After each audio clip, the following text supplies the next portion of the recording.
mkulima ni lazima aangalie mambo yanayohusiana na mmonyoko wa udongo ama soil erosion.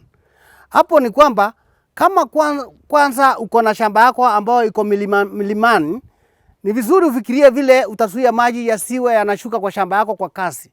Yakishuka kwa kasi inamaanisha kwamba yatabeba madini yale umeweka kwa shamba yako. Wakati wa mvua mingi yatabeba mpaka na mbegu, yatabeba udongo yako yote, itateremshwa huko chini ambapo shamba siko tambarari, hata kama ni sawa wenzako. Hivyo basi, hata kama umetengeneza matuta ya kupanda viazi ile tunaita ridges, ili kuzuia mwendo wa kasi kwenye maji, ni vizuri kila kati ya ridge unashimba kashimo kadogo, unaruka mita moja unashimba kengine kadogo katikati ya ridge, ili maji yakiingia kwa shimo ya kwanza yanatuliza mwendo.